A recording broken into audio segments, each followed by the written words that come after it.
오늘은 그래도 좀 지난번보다는 양이 좀 적습니다. 네. 하여튼 시작을 해보겠습니다.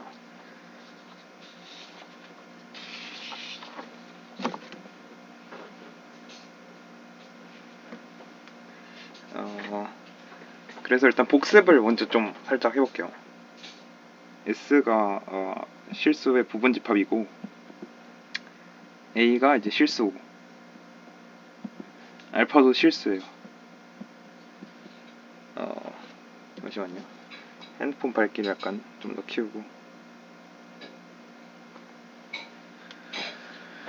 자, 그랬을 때 A가 S의 상계이다 이런 얘기를 배웠었죠. A가 S의 상계이다. X가 S에 들어가면 X가 A보다 작거나 같다. 이렇게 되면 A가 S의 상계이다 라고 하는 거였잖아요. 근데 이거를 또 다르게 쓰면 어떻게 쓸 수도 있냐면 모든 X인 S에 대해서 X가 A보다 작거나 같다 이렇게 쓸 수도 있잖아요. 이게 지난 시간에 배운 거였고, 또 S가 위로 6A다 이런 것도 배웠었죠. 지난 시간에 한 것들이니 빠르게 써보겠습니다. 글씨가 망가진다는 문제점이 있긴 한데, 이건 이제 S가 상계를 갖는다 이거랑 필연 충분 조건이었잖아요. 그리고 이제 알파가 S의 최대 상계이다 이런 것도 배웠었죠. 다른 말로 이제 상한이라고 하는데 최대 상계라는 용어가 저는 좀 더 직관적이어서 이런 표기를 사용했고, 이제 알파를 이제 수프리멈 오브 S다 이렇게 쓴다고 했죠.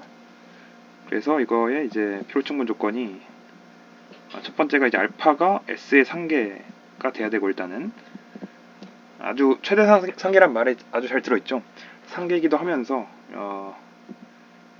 이제 최대다. 근데 사실 최대라고 안 쓴 이유는 최대? 이럴 수가. 저도 뭔가 말하면서 말이 꼬였네요. 제가 사실 왜 이런 실수가 나왔냐면 하계에 대해서 쭉 써놓고 복붙해 놓고 다시 하다 보니까 하계를 상계로 바꿨는데 최대를 최소로 안 고쳤네요. 죄송합니다. 자, 어쩐지 뭔가 말이 이상하다 했어요. 그래서 왜 상계 중에 최소라고 안 하고 이런 정의를 썼을까 생각을 해보면 그러니까 사실 뭐랄까, 상계들을 모아놓은 집합에 최소값이 진짜 존재하는가? 사실 완비성 공리에 의해서 존재하긴 하는데 이제 그런 생각을 배제하기 위해서 그런 거죠. 진짜 존재 안 할 수도 있잖아요. 그러니까 정의에는 그런 얘기는 안 써놓는 거죠. 상계들 중에 최소다 이렇게 정의하면 편할 건데 굳이 이렇게 불편하게 하는 거죠. 하여튼 그래서 오늘 해볼 살짝 다른 얘기는, 이거의 대우를 생각하면은 베타가 알파보다 작으면 베타가 S의 상계가 아니다 하잖아요. 대우가. 그런데 입실론을 만약에 정의하기를 알파 마이너스 베타라고 정의를 하면은 입실론이 0보다 크면은 베타는 이제 알파 마이너스 입실론이잖아요. 그러니까 이제 알파 마이너스 입실론이 S의 상계가 아니다 라고 할 수도 있는 것이고, 그러면 모든 입실론에 대해서, 양수 입실론에 대해서 이렇다라고 할 수도 있는 거잖아요. 알파 마이너스 입실론이 S 상계가 아니다 이렇게 할 수도 있는 거죠. 그러니까 무슨 말이냐면은 베타가 S의 상계면 베타가 알파보다 크거나 같다 라고 할 수도 있지만, 두 번째를 모든 양수 입실론에 대해서 알파 마이너스 입실론, 그러니까 알파보다 조금 더 작아지면 그거는 상계가 아니다 뭐 이렇게 얘기할 수도 있다는 거죠. 당연한 소리고요. 그 다음에 완비성 공리, 아주 중요한, 앞으로 여러 가지 그런 걸 전개해 가는 데 있어서도 중요한 완비성 공리.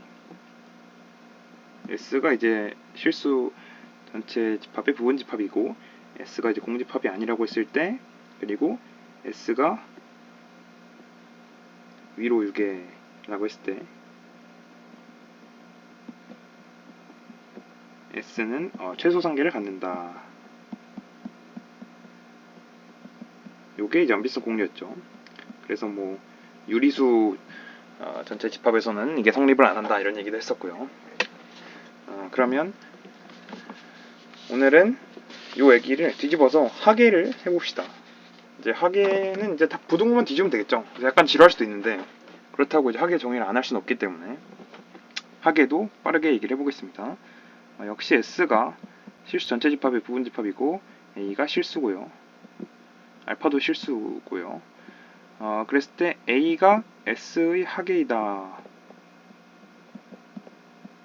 라는 것은 이제 X가 S에 들어가면 X가 A보다 크거나 같다. 이제 부등호 방향이 바뀐 거죠, 아까랑. 그래서 모든 X인 S에 대해서 X가 A보다 크거나 같다. 이렇게 할 수 있을 거고요. 자, 그러면 A가 S의 하계가 아니다 라는 거는 저 명제에다 부정을 이제 취해줘야 되잖아요. 이렇게. 이것도 이제 상계가 아니다로 지난 시간에 했었는데 이거는 모든이 빠졌네요.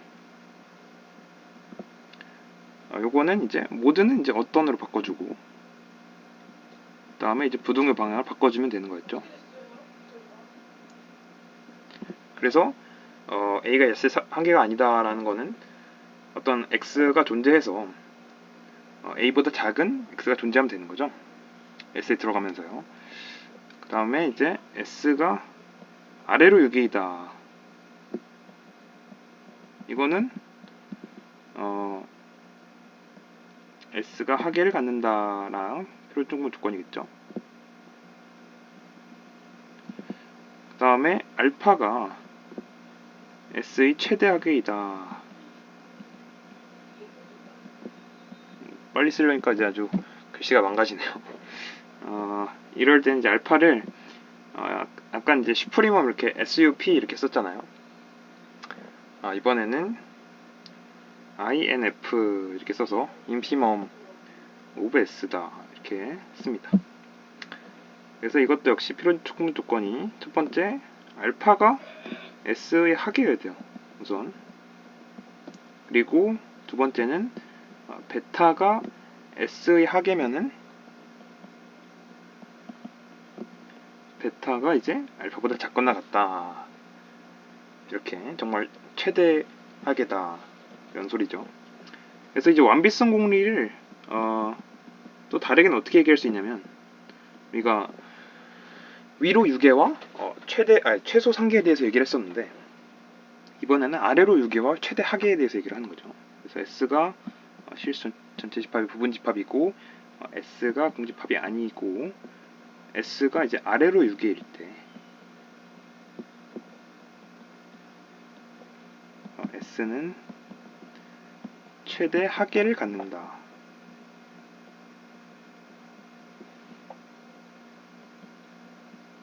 자, 이렇게 얘기할 수 있는 거죠. 네, 그래서 좀 지루할 수도 있는 그런 당연한 얘기들을 상계와 뭐 최상계 다 반대죠. 부등호만 바꾸면 되는 건데 그래서 좀 지루할 수 있는 얘기지만 그래도 짚고 넘어가야 되는 얘기들을 했고요. 오늘은 확실히 그렇게 길어질 것 같진 않네요.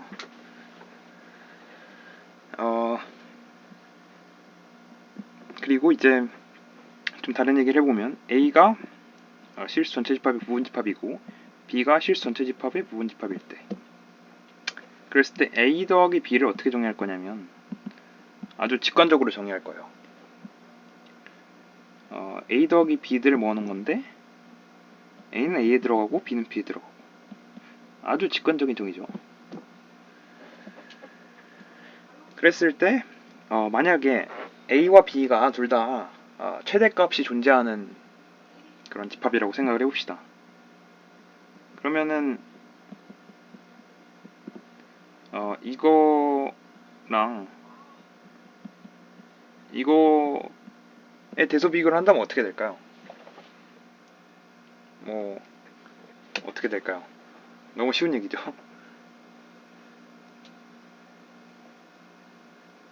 네, 너무 쉬운 것 같으니 네, 아무도 답이 없으시는데 네네, 일단 가정하에요. A와 B가 둘 다 최대 값을 가지는 집합인 거죠. 그랬을 때 둘이 같겠죠, 당연히. 뭐 이거야 너무 당연한 얘기죠. 그런데 슈프리멈은 그럼 같을까? 그러니까 이제 슈프리멈이 둘 다 존재한다고 했을 때 사실 밑에 게 더 센 거죠.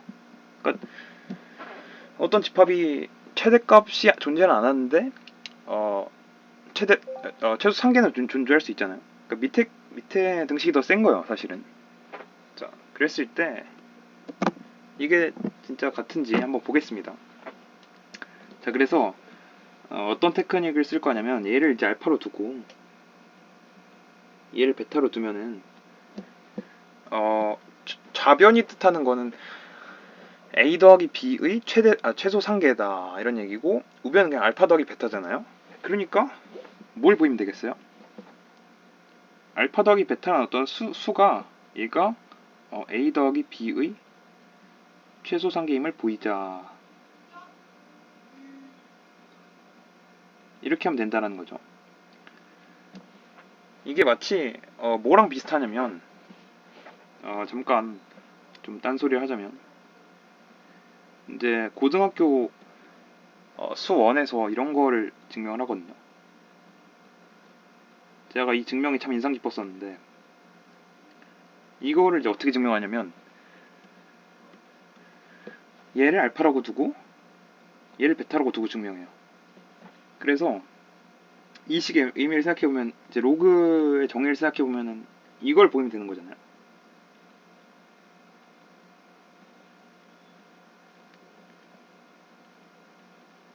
보이자.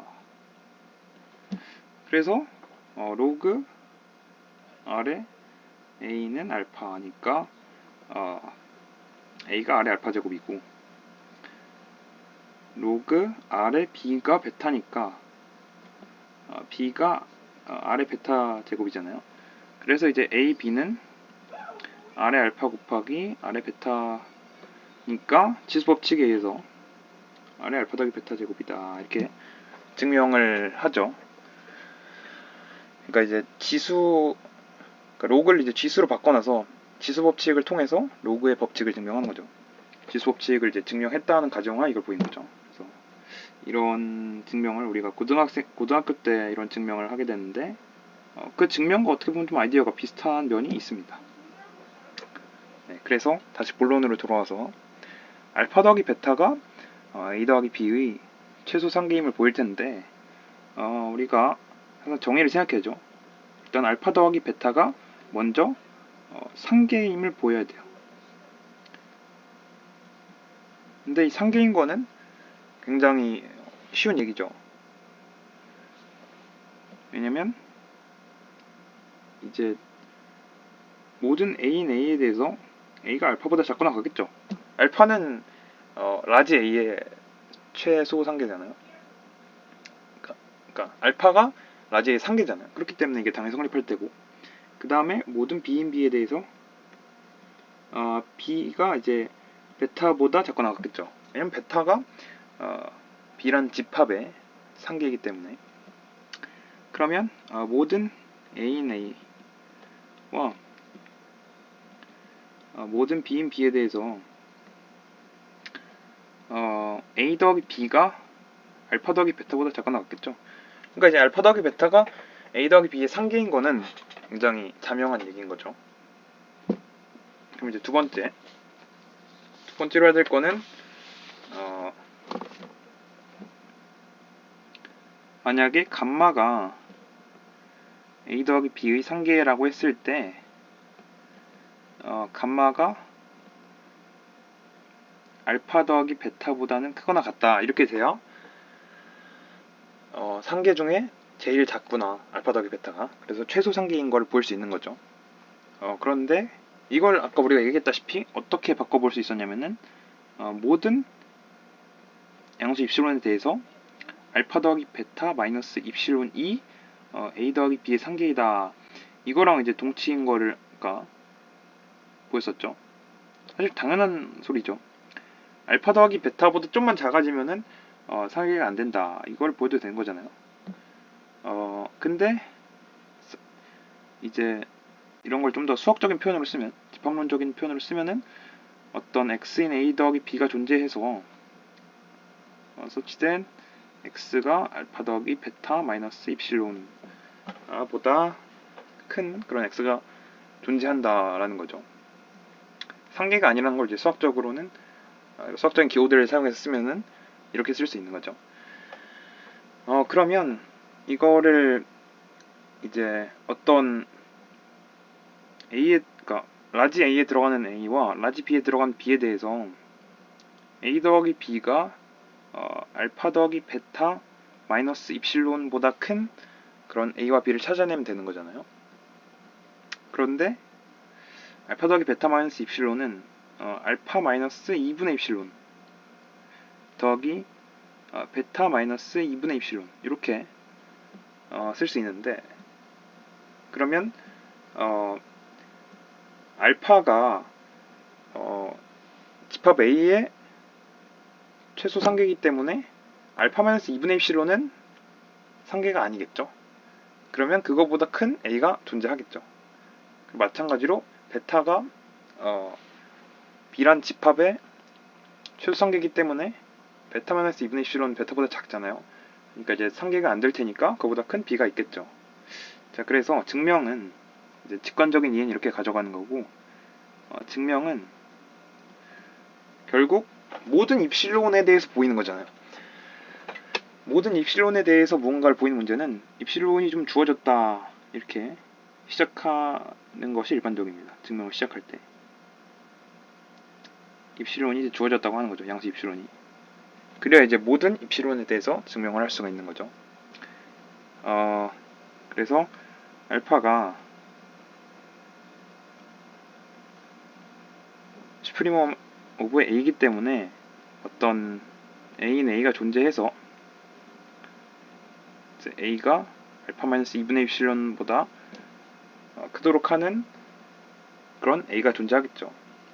알파 마이너스 2분의 입실론 알파보다 작으니까 상계가 아닐 테고, 그럼 그거보다 큰 게 존재한다 이렇게 얘기할 수 있을 것이고, 마찬가지로 베타는 슈프리멈 B니까 똑같은 논의를 할 수 있겠죠.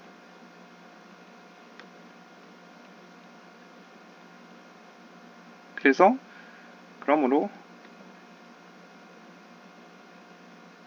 A 더하기 B인 A 더하기 B가 존재해서 서치된 A 더하기 B가 이제 알파 마이너스 2분의 입실론 더하기 베타 마이너스 2분의 입실론, 이제 이걸 전개하면 알파 더하기 베타 마이너스 입실론이죠. 그래서 이제 어떤 A 더하기 B를 찾아낸 거죠. 그러니까 집합 A 더하기 B 안에 있는 숫자 A 더하기 B를 찾아내서 알파 더하기 베타 마이너스 입실론보다 A 더하기 B가 크도록 하는 그런 A 더하기 B를 찾아냈습니다. 이제 증명을 끝냈다는 의미에서 검은색 네모를 그려주도록 하죠. 네, 굉장히 빨리빨리 넘어가고 있네요. 아주 일찍 끝날 것 같습니다. 자, 그래서 그래서 우리가 보인 게 슈프리멈 오브 A 더하기 B가 슈프리멈 오브 A 더하기 슈프리멈 오브 B다 이런 얘기죠. 그런데 자, 그러면 이건 어떻게 될지 한번 봅시다. fg가 x에서 r로 가는 그런 함수예요. 그랬을 때 슈프리멈 오브 fx 더하기 gx, x는 이제 x에 있는 거고, 그 다음에 슈프리멈 오브 fx, 네, x는 x에 있는 거고, 더하기 슈프리멈 오브 gx, 네, x인 x. 자, 이거는 어떻게 될까 그러면? 이거의 대소 관계는 어떻게 될까요? 채팅창에 한번 남겨주시면 감사하겠습니다. 아주 흥미로운 질문인데요.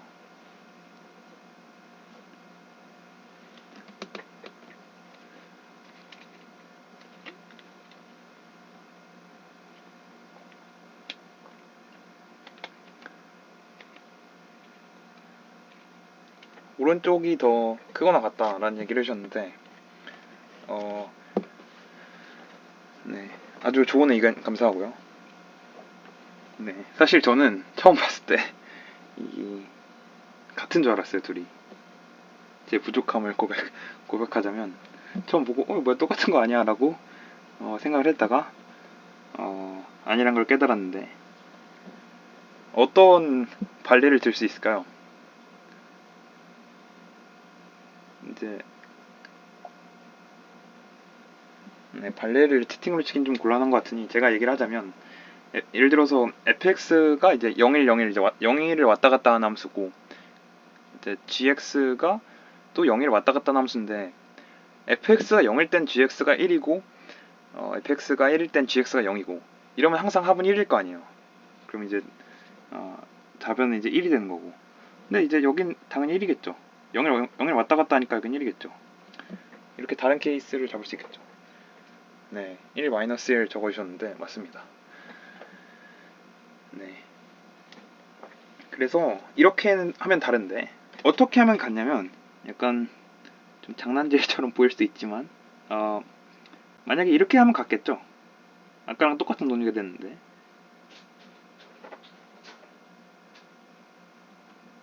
만약에 이렇게 쓰면은 여기랑 같아집니다.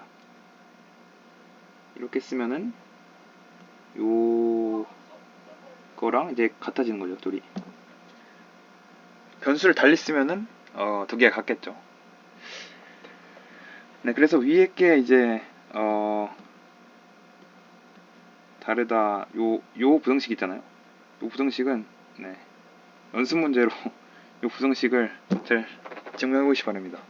제가 오늘부터는 좀 연습 문제를 올려볼까 하고 있는데 시간이 될지 모르겠지만 요거 이제 한번 네, 아이디어는 이런 거죠. 그러니까 이제 요 우변이 요 숫자가 요 집합 있잖아요. 요 집합 점점 난장판이 됐는데 잠깐 좀 지우고 쓰자면 그러니까 이제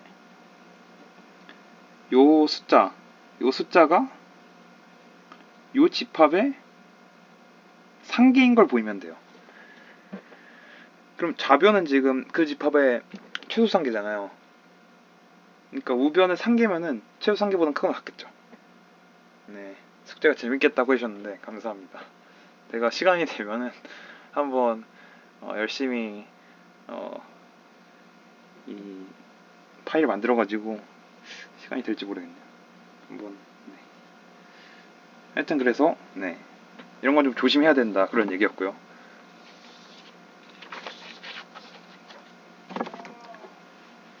자, 그래서 이제 그러면 이번에는 인피멈 오브 그러니까 이제 최대하게 인피멈 오브 n분의 1들을 모아둔 거.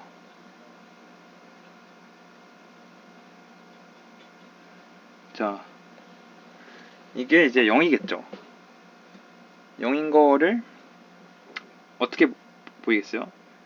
계속 하는 거죠. 이제 두 가지를 해야 되는 거죠. 1번은 뭐예요? 0이 이 집합의 합계다. 이걸 보여야 되잖아요.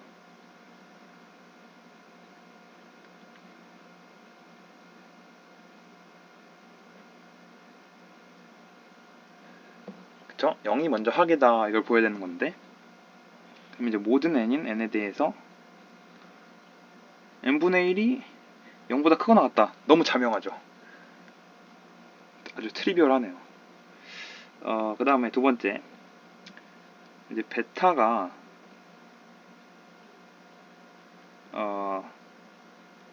이 집합에 만약에 합계면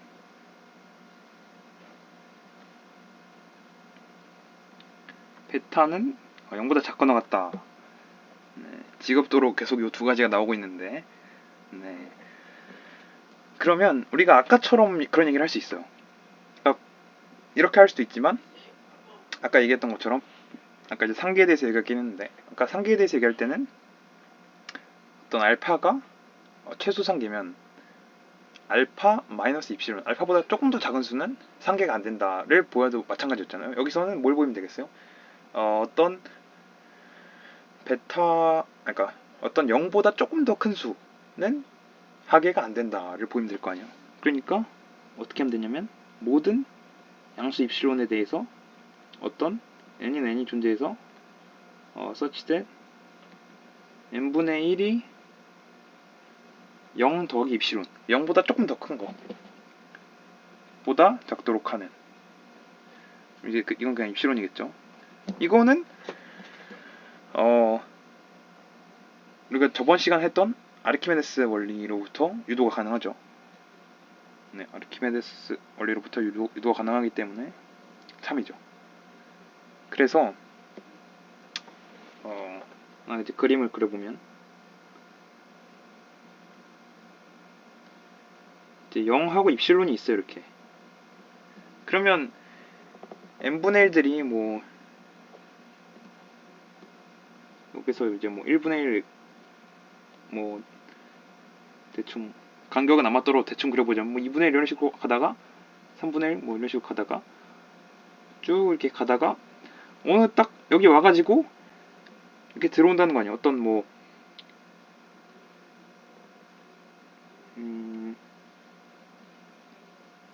라지 n분의 1로 하죠. 이렇게 어떤 n분의 1부터는 여기 들어와서 쭉 이게 다 여기 있겠죠. 나머지는. 그러니까 이제 그러면 이제 여기에 그러면 이제 이 어떤 n분의 1 요 집합이 여기에 몇 개 들어있는 거죠? 요 구간 사이에 몇 개가 들어있는 거죠?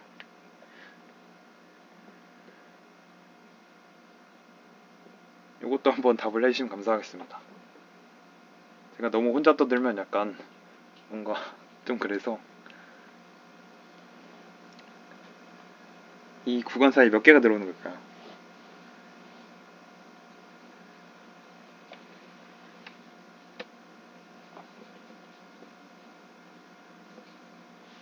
굉장히 많이요. 아주 좋은 답변이네요.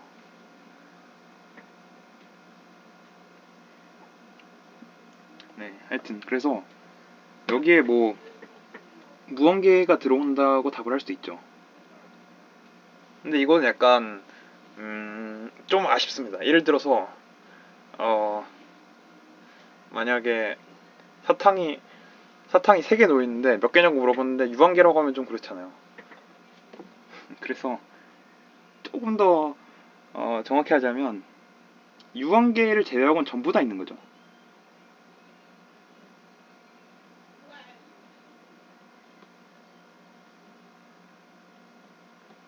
네, 그래서 이럴 때를 우리가 리미트 n이 무한대로 갈 때 n분의 1이 0이다 라고 씁니다. 그래서 이제 극한의 엄밀한 정의를 해보도록 하겠습니다. 그러니까 이제 수열의 극한의 엄밀한 정의를 해보겠습니다. 그러면 수열이 뭔지부터 정의를 해야 될 텐데, 수열이란 거는 말 그대로 이제 수가 쭉 이어지는 거죠. 수들의 열이에요. 그래서 책에 보면은 어떤 점들이 쭉 이어지는 건 점열이고 함수들이 쭉 이어지면 함수열이다 뭐 그런 얘기도 있더라고요. 근데 여기서 이제 수가 이어지기 때문에 수열인 거죠. 그래서 x라는 수열도 사실은 함수잖아요.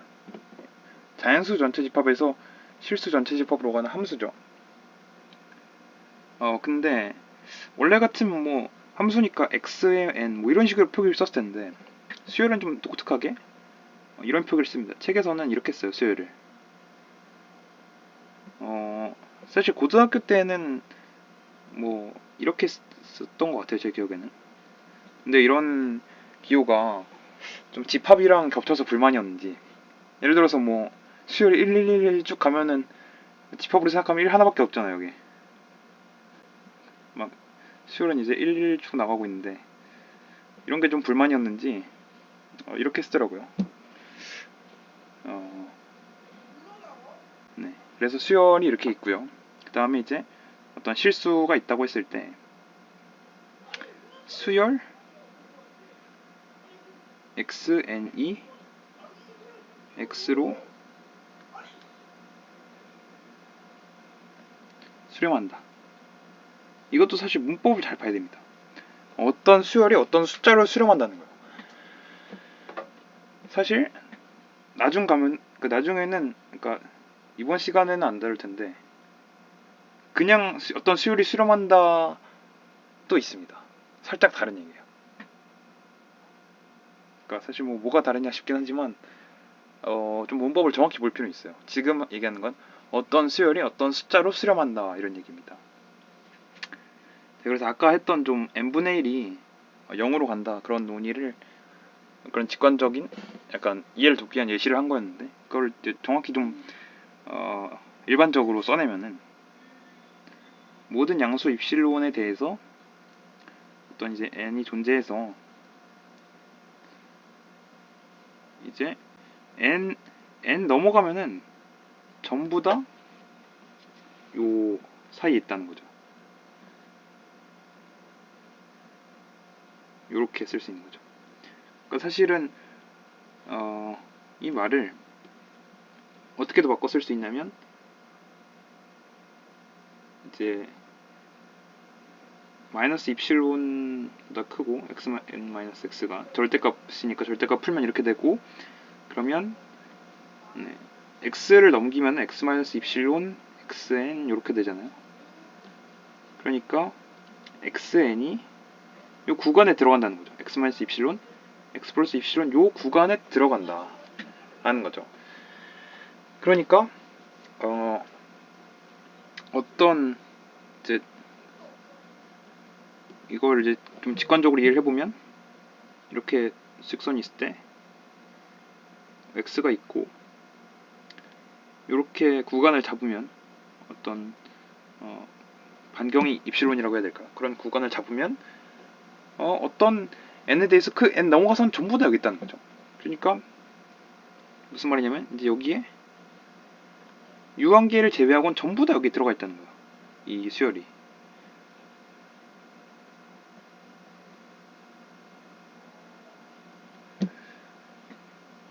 그래서 이럴 때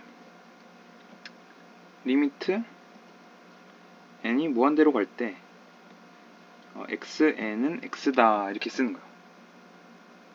수열 xn이 x로 수렴한다라는 거를 이런 기호를 통해서 쓰는데 지난 시간이랑 비슷한 얘기를 좀 해보겠습니다. 그러니까 이제 어떤 극한이란 것도 하나의 함수로 생각할 수 있어요.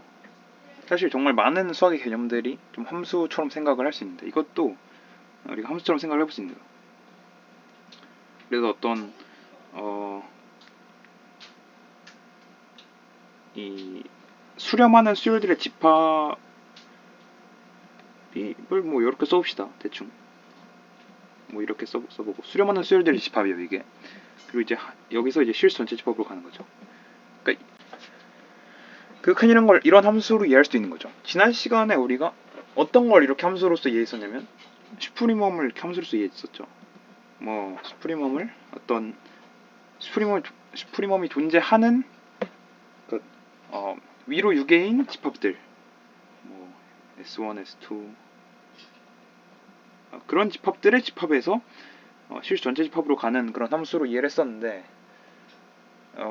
이번에는 그 칸을 이렇게 이해하려면 사실 그러니까 함수처럼 생각을 하면은 결국 무슨 얘기를 해야 되냐면 하나로 간다 이런 걸 얘기해야 되잖아요. 입실론의 정의 입실론이란 건 그냥 문자일 뿐인데 네. 어떤 정의를 얘기하시는 걸까요? 보통 입실론은 그냥 그냥 양수를 대표하는 뭔가 문자로서 많이 쓰이죠 수학에서. 뭐 사실 특별할 건 없습니다. 입실론이라고 해서 그냥 어떤 문자일 뿐이죠. 수학에서는 좀 어떤 양수, 그것도 좀 작은 양수를 대표하기 위해 쓰이는 경우가 많죠.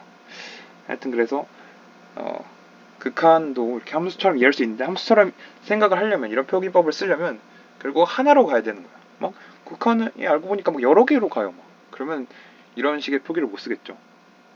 그래서 이제 그거를 증명을 하면은 이번 시간이 끝납니다. 오늘은 또 일주일에 2번이나 스터디를 하기 때문에 약간 좀 양을 줄이려고 했고요. 사실 제 개인적으로도 힘들어서 많은 준비를 하기가. 리미트 n이 무한대로 갈 때 xn이 이제 x고, 리미트 n이 무한대로 갈 때 xn이 y면은, 이러면 x는 y다, 이걸 보이면 정말 극한이 하나로 가는구나, 이렇게 우리가 알 수 있잖아요. 그래서 입실론이 주어졌다고 합시다.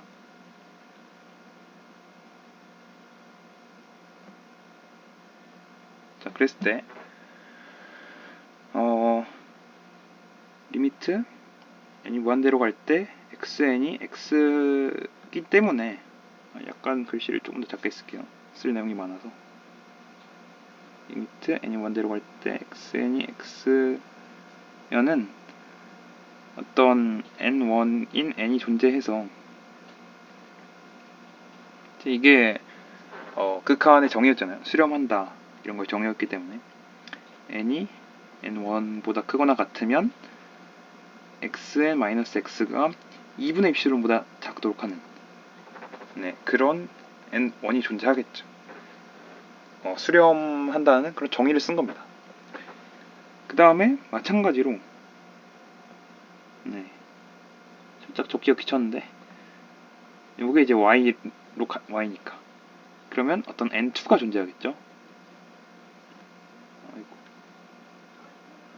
such that n이 n2보다 크거나 같으면 이번엔 xn-y가 이제 2분의 입실론보다 작아지는.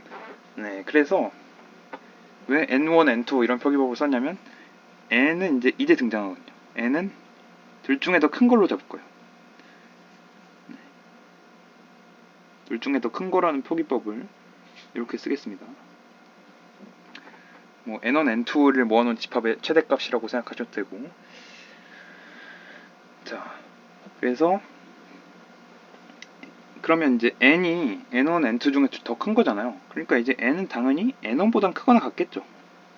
그렇기 때문에 그러면 이제 n이 n1보다 크거나 같기 때문에, 그러면 x의 n-x는 2분의 입실론보다 작습니다. 왜냐면 이제 당연한 얘기인데, 여기 이제 n이 들어간 거잖아요. 그럼 여기도 n이 들어가겠죠.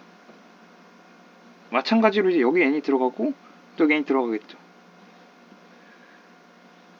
자, 그래서 n이 n2보다 크거나 같기 때문에 xn-y가 2분의 입실론보다 작게 되는 거죠. 그래서 이거 두 논의를 통해서 절대값 x-y가 이제 삼각부등식, 첫 시간에 얘기하면서 아주 중요하다고 했었는데 삼각부등식에 쓰이게 됩니다. 절대값 x-y가 어떻게 쪼갤 수 있냐면 요렇게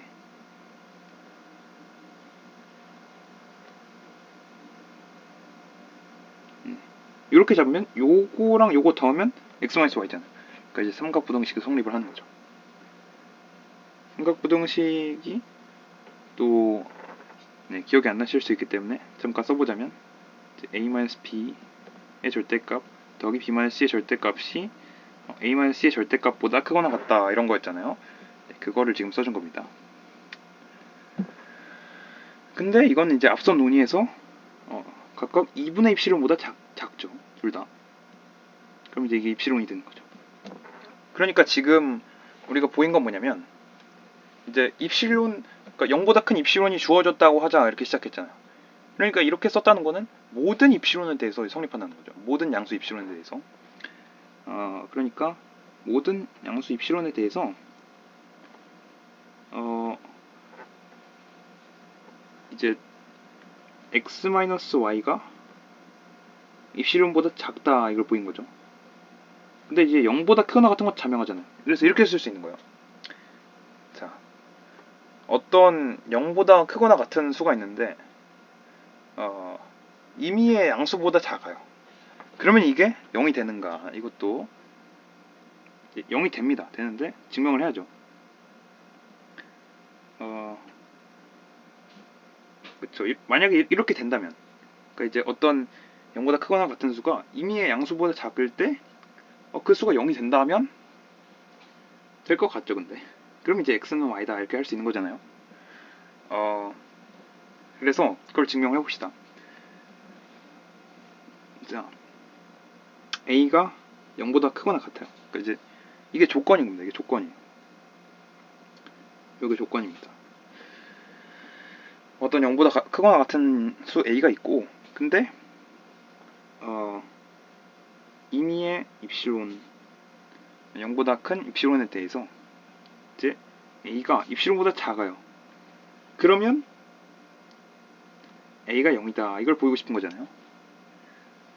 그러면 근데 이거를 대우를 생각해서 볼 건데, 대우가 이렇게 된다고 생각하실 수도 있는데,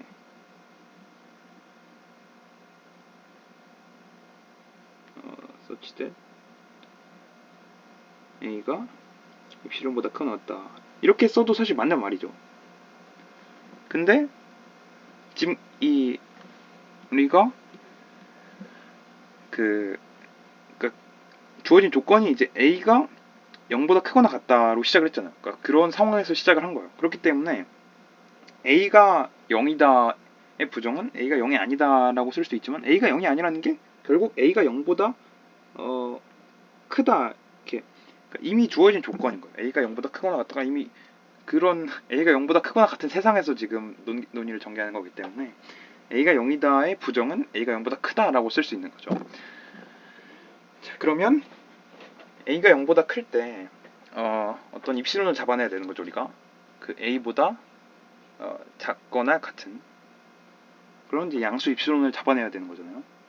근데 입실론은 그럼 어떤 걸 잡으면 되겠어요? 입실론은 이제 n분의 1 이렇게 잡으면 되겠죠. 왜냐면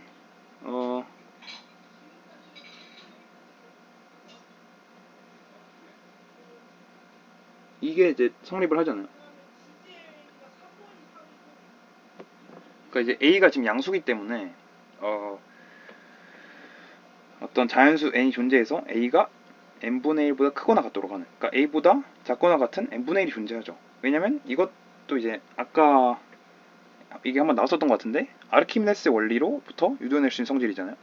그렇기 때문에 입시로는 n분의 1이라고 잡으면은 a보다 작거나 같도록 만들 수 있는 거죠. 그런 자연수 n이 존재하는 거죠. 그래서 우리가 어떤 0보다 크거나 같은 수가 있을 때 그 수가 임의의 양수보다 작다면 그러면 그 수는 0이다.